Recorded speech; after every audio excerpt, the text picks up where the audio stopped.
Good morning दोस्तों, कैसे हैं आप लोग।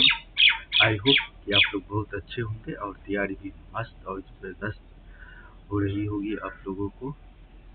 तो चलिए हम एसएससी जेईई का नेक्स्ट क्वेश्चन सॉल्व करते हैं। और ये सीरीज जो है एसएससी जेईई का तो है ही, और रिसेंटली में बीपीएससी एई का भी नोटिफिकेशन रिलीज हो गया है, तो आपको उसके लिए भी हेल्पफुल रहने वाला है। क्योंकि देखिए ये टेक्निकल सब्जेक्ट है और जो भी यहाँ पे आपको क्वेश्चन मिलेगा एज पर आईएएस कोड, यानी सेम रहता है।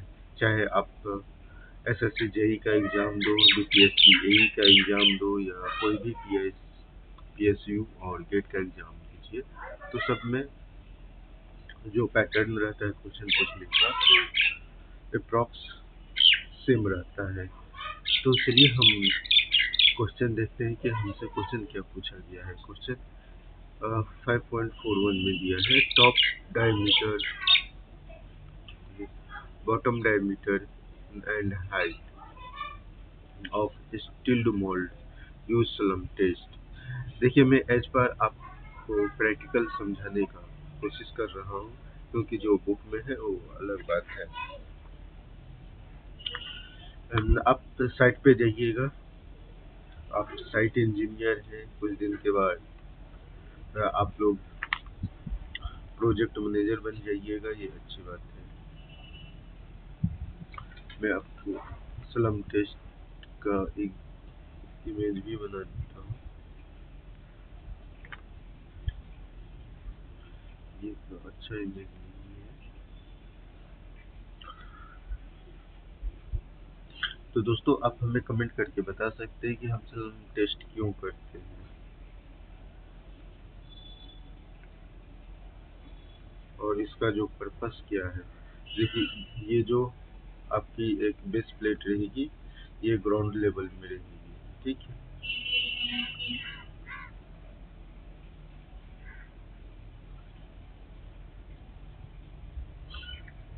ये जो टॉप डायमीटर जो है आपको,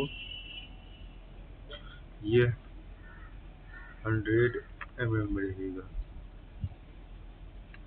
और इसको हम 10 सेंटीमीटर बोलते हैं, ठीक है। और इंच में देखिएगा तो ये 4 इंच हो गया, ठीक है। और जो बॉटम डायमीटर रहता है वो 200 mm रहता है। इसको सेंटीमीटर में बोलेंगे तो 20 सेंटीमीटर होता है, और इंच में बोलिएगा तो 8 इंच होता है। हम साइट पे यूज करते हैं, जैसे मेरा आरएमसी यानी रेडी मिक्स कंक्रीट आ गया है, तो उसका वर्केबिलिटी चेक करने के लिए हम स्लम टेस्ट करते हैं कि ये कंक्रीट वर्केबल है या नहीं, ठीक है। तो आई होप कि इस क्वेश्चन का ऑप्शन आप लोगों को नज़र आ गया होगा कि कौन सा सही होने वाला है। तो ऑप्शन मैं चेक कर लेता हूँ कौन सा है। 10 सेंटीमीटर, 20 सेंटीमीटर और 30 सेंटीमीटर। आपको मैं हाइट भी बता देता हूँ, इसकी जो हाइट है वो 300 mm होता है। ये 30 सेंटीमीटर आप यूनिट याद रखिएगा। और फीट में जाइएगा तो 1 फीट, और इंच में जाइएगा तो 12 इंच रहता है। तो ये सब डायमेंशन आप याद रखिएगा, क्योंकि साइट पे आपको यही काम आने वाला है। और कहीं पे भी आप एज पर सरकारी इंजीनियर बन के जाओगे तो एटलीस्ट ये नॉलेज होनी चाहिए। तो इसका जो करेक्ट आंसर है वो हमें आप अब कमेंट करके ज़रूर बता सकते हैं। और उसके साथ साथ ना आप हमें ये भी कमेंट करके बताइए कि ये कौन सी आईएएस कोड में है। तो प्लीज़ आप हमें बताइए आईएएस कोड।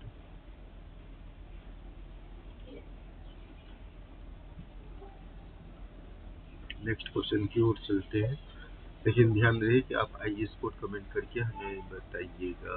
ये देखिए मैं आप लोगों को लिए एक फनी टाइप का सॉल्यूशन लेके आया हूँ, बायोडाटा ऑफ स्लम कोड, जो आप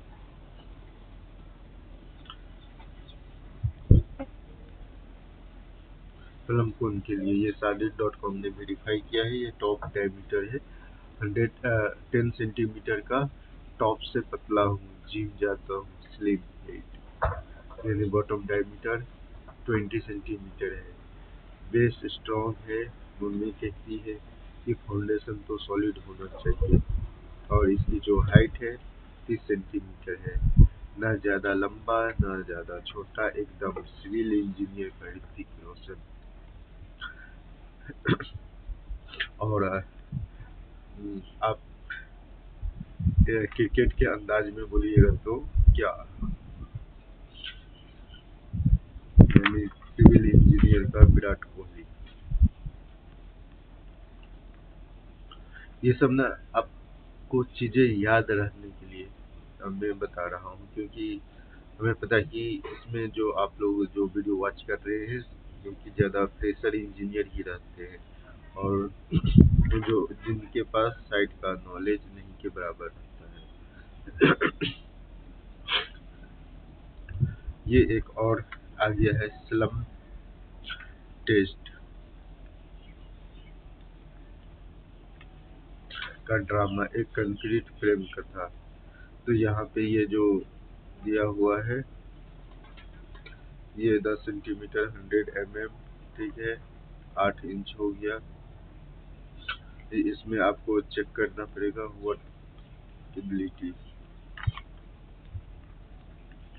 workability of fresh concrete.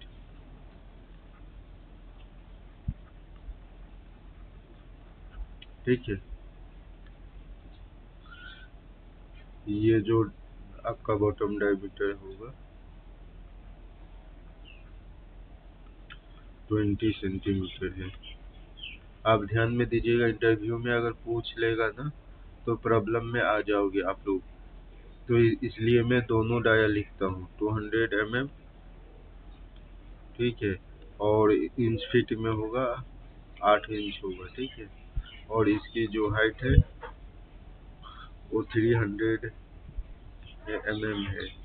30 senti feet में देखिएगा तो 1 फीट होगा। तो प्लीज़ आप लोग ये ध्यान में रखिएगा, क्योंकि इंटरव्यू में पूछ लेगा ना तो आपका दिमाग कतई हो जाएगा। क्योंकि जो हमें चीज़ की हैबिट रहती है, आदत होती है ना, अक्सर हमारी जुबान से वही चीज़ निकलता है। इसको मैं प्रॉपर एक्सप्लेन कर दिया हूँ। अगर कोई भी डाउट हो तो आप हमें कमेंट करके ज़रूर बताइएगा। और हाँ, ये भी आप देखिएगा कि कौन सी कंक्रीट पूछ लेगा तो आप कंक्रीट का में भी कंफ्यूजन हो जाओगे, क्योंकि कंक्रीट भी बहुत टाइप का आता है। तो ये भी आप ध्यान रखना, इसलिए ये इतना खुश है बेचारा। चलिए हम नेक्स्ट क्वेश्चन की ओर चलते हैं। और ये क्वेश्चन पढ़िए क्या पूछ रहा है आप लोगों से। Separation of coarse aggregate from concrete during transportation is known as।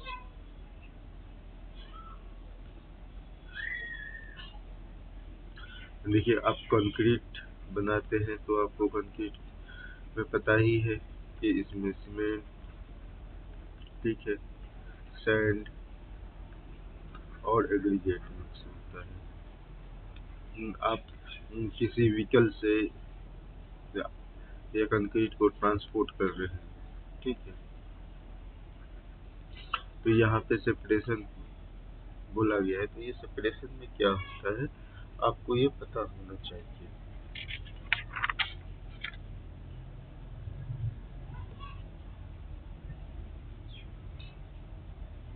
Separation of concrete aggregate from concrete during transportation is known as।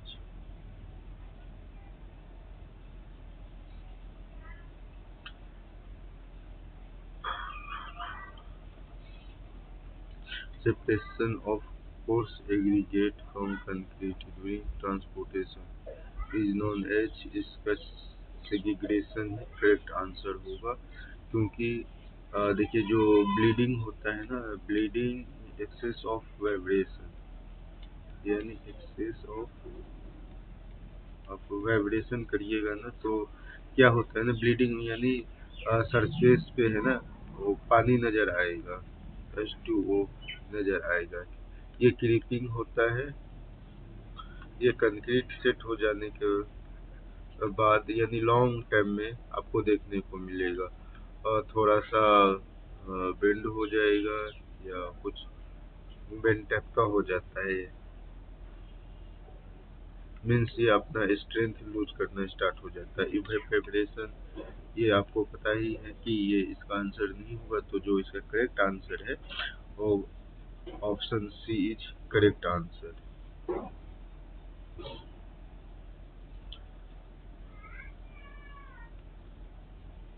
यहाँ पे देखिए मैं आप लोगों के लिए ना मस्त मस्त इमोजी बना के लेके आया हूँ। Separation of coarse aggregate from concrete during transportation, ये देखिए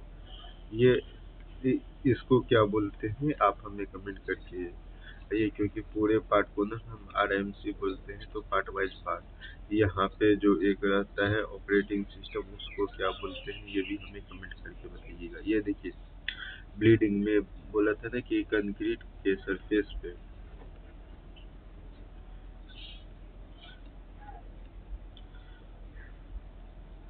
मीन्स आप ज़्यादा वाइब्रेट करिएगा ना तो जो पानी होता है ना कंक्रीट में वो ऊपर तैरने लगता है, मीन्स ऊपर आ जाता है, तो वो ब्लीडिंग का होता है। क्रीपिंग, ये कंक्रीट का लॉन्ग टाइम में क्या होता है ना थोड़ी सी बेंड होना स्टार्ट हो जाता है या क्रैक हो जाना स्टार्ट हो जाता है, तो उसको क्रीपिंग बोलते हैं। ये सेग्रीगेशन यानी एक दूसरे से अलग होता है। ये देखिए कितना बड़े टाइप में मस्त इमेज जनरेट करके मैं लेके आया हूँ, बहुत मेहनत लगता है ये पीपीटी रेडी करने के लिए। इवेपोरेशन, ये देखिए इसमें जितना भी वाटर है वो एग्जिट हो रहा है। तो प्यारे दोस्तों, अगर ये वीडियो आपको अच्छा लगे तो आप अपने दोस्तों को शेयर करिए, उनको बोलिए कि सीमेंट का लव स्टोरी समाप्त हो गया है। अब हम कंक्रीट का T20 स्टार्ट कर दिए हैं। उसके साथ साथ SSC JEE के लिए भी ये तो है 100%। विदाउट PYQ का आप कोई एग्जाम क्वालिफाई नहीं कर सकते हैं, क्योंकि PYQ ही बता सकता है कि आपको क्या चाहिए। तो ये रहा वाटर सीमेंट रेशियो का एक लव स्टोरी। तो जानिए, तो चल देखते हैं कि आज की ये वाटर सीमेंट लव स्टोरी में हम क्या क्या सीखते हैं। कुछ अच्छा ही सीखने को मिलेगा। ये जो क्वेश्चन है तो प्लीज आप एक बार रीड कर लीजिए। Water cement ratio, measure of water and cement as per cubic metre of concrete. देखिए 1 लीटर वाटर, ठीक है, ये बराबर होता है 1 kg का, ठीक है। तो इसलिए हम वॉल्यूम में मेजर करते हैं, ठीक है। और जो सीमेंट हम मेजर करते हैं मीटर क्यूब में मेजर करते हैं, ठीक है। तो इसका जो करेक्ट आंसर होने वाला है, ये आंसर देखिए आप, option D is volume by wait, क्योंकि सीमेंट भी हम वेट करते हैं, तो यानी 1 क्यूबिक मीटर कंक्रीट में सीमेंट, यानी सीमेंट की क्वांटिटी आप हमें बताइए कितना रहता है। 1.53 क्यूबिक, ठीक है मेरे दोस्तों। अगर इससे रिलेटेड और भी कुछ जानना है तो आप हमें कमेंट करके बता सकते हैं। इसके साथ साथ वॉल्यूम बाय वॉल्यूम क्या होता है, ये कुछ नहीं होता है। वेट बाय वेट ये भी नहीं होता है। वेट बाय वॉल्यूम ये भी नहीं, वॉल्यूम बाय वेट ये करेक्ट आंसर है।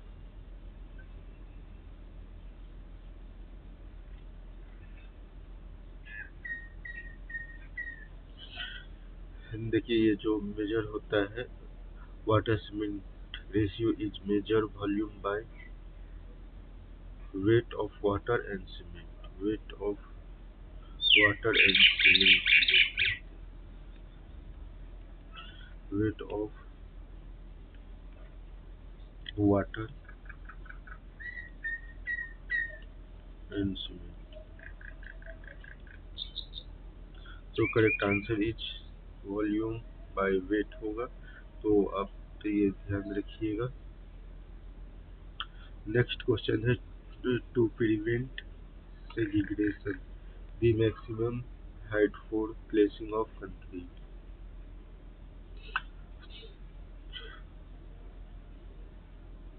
इसका जो करेक्ट आंसर है 150 सेंटीमीटर मीन्स 1.5 मीटर। ठीक है। और फीट में बोलिएगा तो 5 से 15 यानी 5 फीट की डिस्टेंस यानी हाइट रहनी चाहिए। क्या करने के लिए? तो कंक्रीट पोर करने के लिए।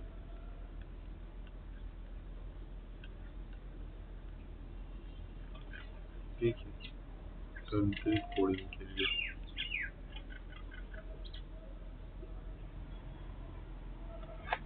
तो दोस्तों आपको ये पता है तो आप हमें ये भी बता सकते हैं कि ये आईएस कोड कौन सा है, कमेंट करिए। अगर नहीं पता है तो ये तो कंक्रीट के लिए सबको पता होना चाहिए।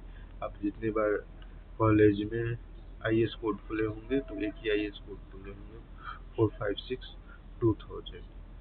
बाकी दूसरा आईएस कोड बहुत कम चांस है कि आप खुले भी होंगे। तो चलिए नेक्स्ट क्वेश्चन है, बहुत अच्छा क्वेश्चन है। इसमें कैलकुलेशन है तो आप थोड़ा सा फोकस दीजिएगा इस पे।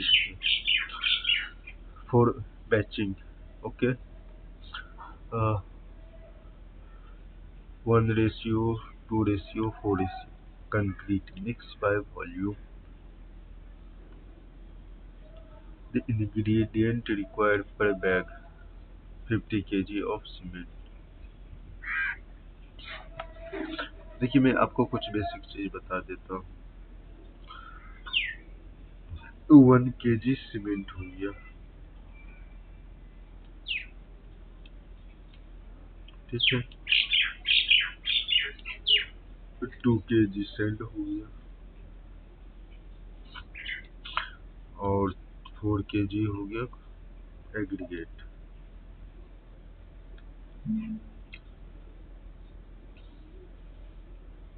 ओके, तो ये जो आप देख रहे हैं इसका प्रोपोर्शन कितना होगा? तो 4 2 6 1 7 प्रोपोर्शन 7 हो गया।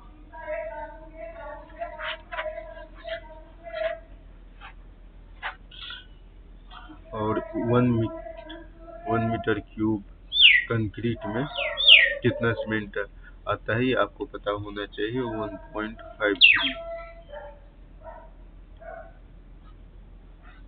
क्यूबिक मीटर ऑफ सीमेंट इतना लगता है। तो इसको आप कैलकुलेट करिएगा तो जो आंसर आपका निकलने वाला है तो करेक्ट आंसर होगा 70 litre of fine aggregate, 14 litre 140 litre of coarse aggregate. और जो आपका 1 रेशियो है वो ये सीमेंट आ गया। इसमें देखिए 70 kg of fine aggregate, 1 kg of coarse aggregate.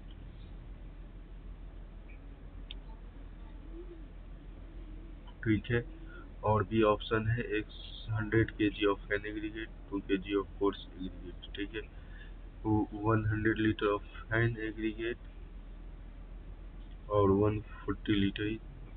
इसका जो प्रोपोर्शन है यानी रेशियो ये गलत है और ये केजी में दिया हुआ है और ये भी केजी में दिया गया है। ये लीटर में दिया है कोर्स एग्रीगेट, क्योंकि यहाँ पे हमें बैच के लिए बोल रहे हैं, वॉल्यूम बाय बैचिंग। ये बैचिंग रिपोर्ट भी आपको देखना रहता है साइट पे। ये बैचिंग में से ही हमें पता चलता है इंग्रेडिएंट ऑफ कंक्रीट। आप साइट पे आरएमसी वाले आपको ये बैचिंग रिपोर्ट सबमिट करेंगे आपके पास, ठीक है। तो इसका जो करेक्ट आंसर होने वाला है वो ऑप्शन डी इज करेक्ट। तो चलिए हम नेक्स्ट क्वेश्चन देखते हैं कि नेक्स्ट क्वेश्चन क्या है। बल्किंग यानी बल्क क्या, आप हमें कमेंट करके बताइए।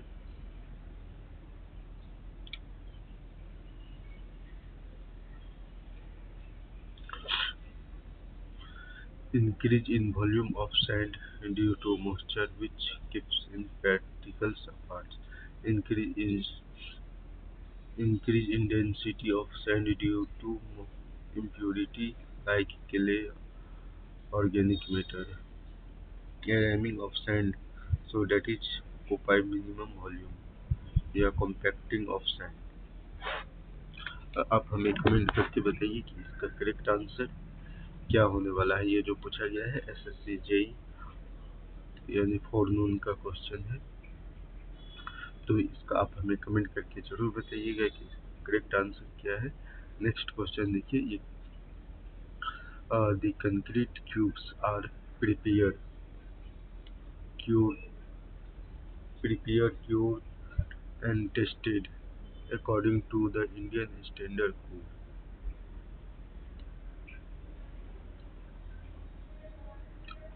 Concrete cubes are prepared cure and tested according to IS code. ये कौन सी आईएस कोड में दिया गया है, आप हमें कमेंट करके बताइए।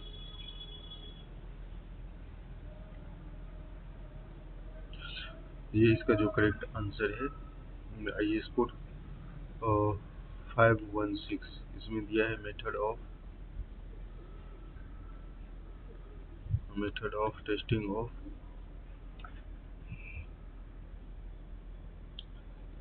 Strength of concrete. Method of testing of strength of concrete, strength of testing of concrete strength.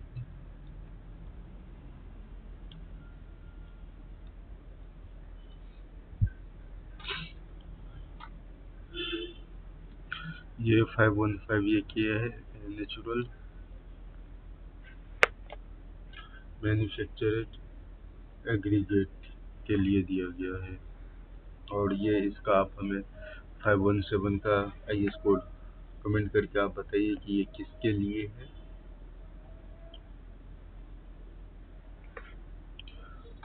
और इसके साथ साथ आप ऑप्शन डी भी बताइएगा, क्योंकि ये जो है ये मिथाइल के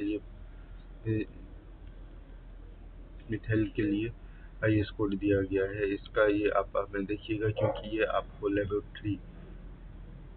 लैब्स में जाइएगा ना तब देखने को मिलेगा, साइट पे उसे नज़र नहीं आता है तो ये नहीं भी देखिएगा तो चलेगा। बट ये एग्जाम पॉइंट ऑफ व्यू से इम्पोर्टेंट है, ये 2014 में पूछा गया क्वेश्चन है। तो चलिए हम नेक्स्ट क्वेश्चन की ओर चलते हैं। ये पूछा गया है कि workability of concrete for given water content is good if aggregate are. बताइए हमें कमेंट करके। Workability of concrete for given water content is good if aggregate are.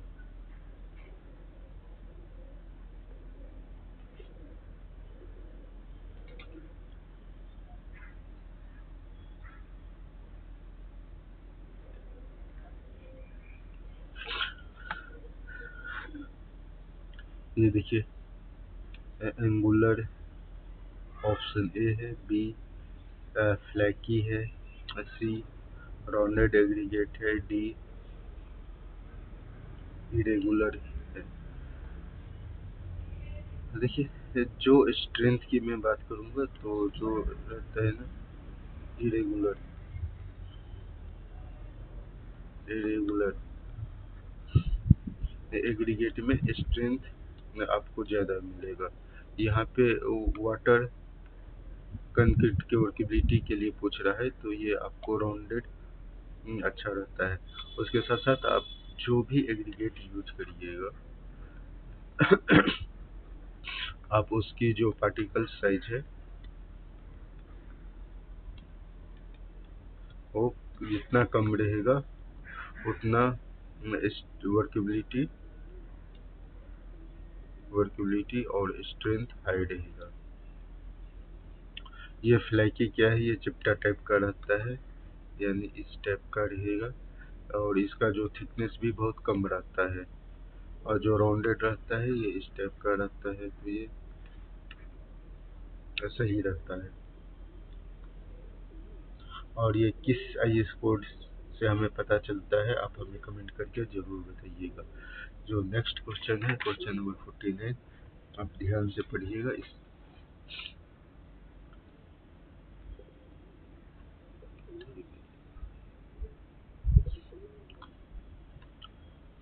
Generally strength of concrete is considered negligible या very low.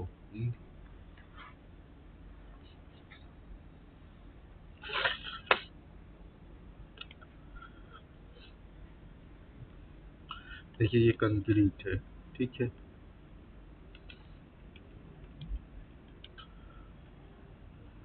हम इस पे ये tension इसको दे दीजिए, ठीक है, इधर भी टेंशन दे दिए तो ये टेंशन नहीं झेल पाएगा। और मैं बता देता हूँ आपको,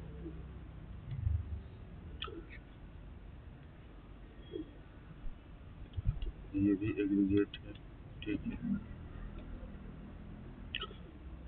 इसे कंप्रेस करिए, ठीक।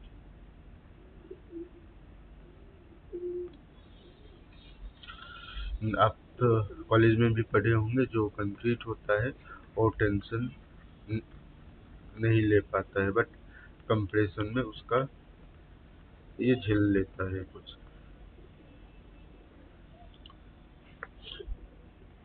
Strength of concrete is low in tension, and strength of concrete in tension is 1/10 of the strength of concrete compression।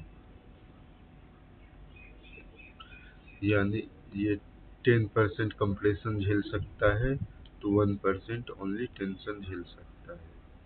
आप ये याद रखिएगा, ये इंटरव्यू का क्वेश्चन है, तो प्लीज आप ध्यान दीजिएगा और प्रैक्टिकल भी करके देख लीजिएगा। आपके पास पेन है या कुछ भी है, समझने के लिए तो करना पड़ेगा। चलिए हम इस एपिसोड का लास्ट क्वेश्चन देखते हैं। वो क्वेश्चन क्या पूछा गया है, क्वेश्चन नंबर 50 है, आप लोग ध्यान से पढ़िए। इन concrete, okay, while hand mixing is adopted, excess cement to be added is, आप हमें बताइए क्या है। देखिए हैंड मिक्स, मैं आपको बताता हूँ, आप साइड पे या रास्ते में भी देखिएगा ना कि इस टाइप का रहता है।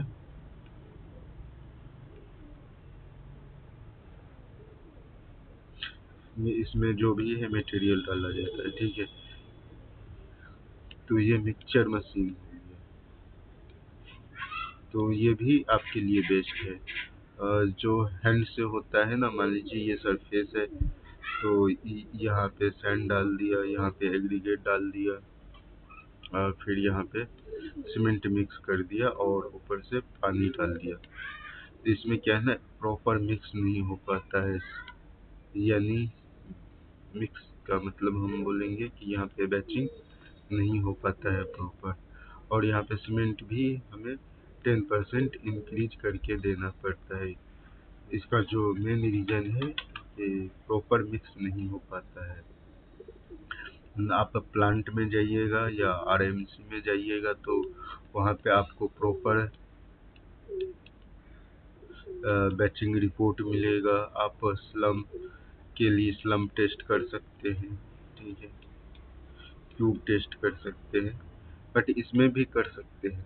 हैंड मिक्स में भी अगर प्रॉपर मिक्स किया है तो ये समझिए बहुत अच्छा है, क्योंकि हम आरएमसी पे भी डिपेंड नहीं करते हैं, क्योंकि वो भी पता नहीं कौन सा मटेरियल यूज करता होगा, हमारे स्ट्रक्चर को डैमेज होने का चांस थोड़ी सी बढ़ जाता है, क्योंकि हमारे सामने में वो कोई चीज़ मिक्स नहीं किया है। रिपोर्ट तो आपको पता है कि फर्जी बनता है।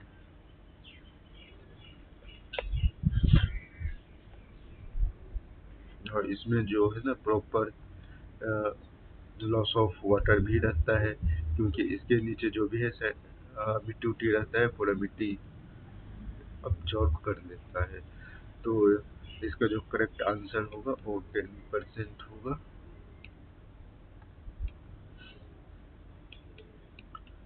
10% ऑफ सीमेंट इंक्रीज करते हैं हम किसमें, तो हैंड मिक्स में। Hand mix of fresh.